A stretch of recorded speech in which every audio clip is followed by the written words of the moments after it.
में, ठीक है। उसके लिए उन्होंने हमें यहाँ पे स्पेस दिया, उसके लिए बहुत बहुत ही शुक्रिया, धन्यवाद। तो HIV एड्स सुना तो होगा आप सभी ने, ठीक है। तो हम ये सोचते हैं कि हमें क्या ज़रूरत है HIV एड्स के बारे में।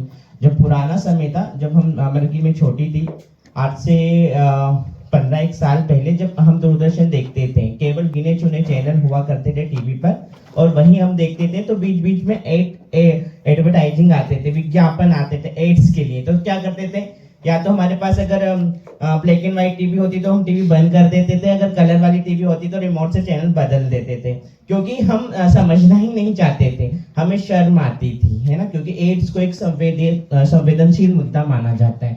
संवेदनशील मुद्दा क्यों माना जाता है?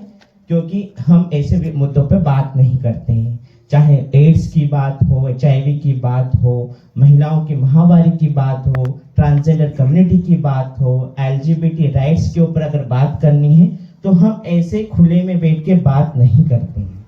अगर हमें दूसरी बातें करनी हो कि अभी मैच कौन जीतेगा, इंडिया जीतेगी, ऑस्ट्रेलिया जीतेगा, या उसके घर में क्या हो रहा है, तो 10 मोहल्ले के लोग आपस में मिलकर बात कर लेते हैं।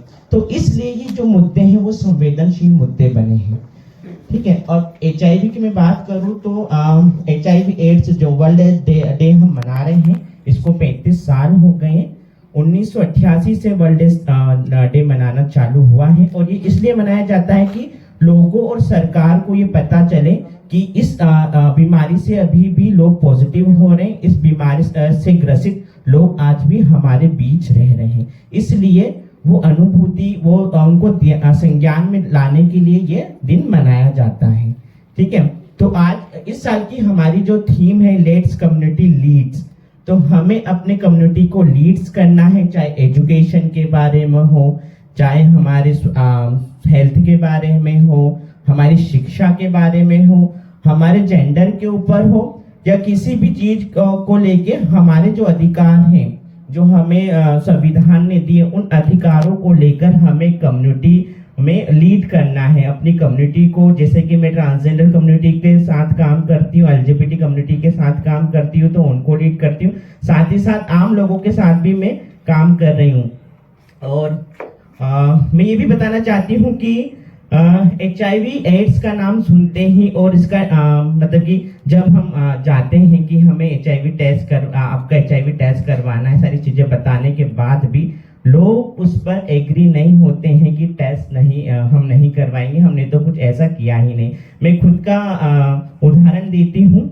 आज से 2013-14 में जब मैं बदलाव समिति से जुड़ी थी, और उसके बाद बदलाव समिति वाले मुझे विश्वास सेंटर पे लेके गए थे, तो कल्पना मैम जो थी, उन्होंने ही मेरा सबसे पहले टेस्ट किया था।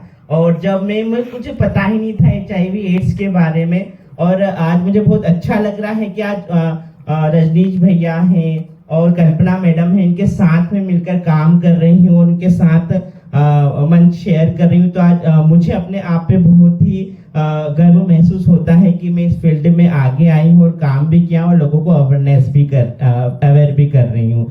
तो जब मुझे विश्वास ले जाया गया था तो मैं खुद डर रही थी, क्योंकि हमें सभी लोगों को ये डर रहता है कि ठीक है, अभी हमें टेस्ट हो जाएगा तो हमें पता चल जाएगा, तो फालतू का टेंशन हो जाएगा, ये हमारी सोच रहती है ना। तो यही सोच मेरी थी कि नहीं यार, अभी नहीं पता है, कुछ भी नहीं है, ठीक है, हम जैसे जी रहे हम जी लेंगे। लेकिन हम उस डर के मारे टेस्ट नहीं करवाते। लेकिन कल्पना मैम ने बहुत अच्छे से काउंसलिंग की थी। फिर मैम ने उसी समय मतलब कि थोड़ी देर बाद टेस्ट भी लगाया और मैं नेगेटिव निकली। मतलब कि इसलिए कि मैं ऐसा इसलिए बोल रही हूँ कि हमें खुद का स्टेटस पता होना चाहिए, क्योंकि अभी पिछले साल जो थीम थी वो थी कि सबको अपना स्टेटस पता होना चाहिए। तो इन्हीं मुद्दों पर हम बात करेंगे। मैडम कल्पना से, जो कि विश्वास की काउंसलर है, वो बहुत अच्छे से समझाएंगी। और हमारे साथ HF इंडिया की टीम आई है बदलाव समिति से, जहां आप अगर किसी को भी HIV टेस्ट करवाना चाहते हैं तो वो अपना टेस्ट भी यहाँ पे करवा सकते हैं, और उनका पूरा प्राइवेसी रखी जाएगी। उनका स्टेटस किसी को नहीं बताया जाएगा, केवल वो हमारे पास ही रहेगा। धन्यवाद।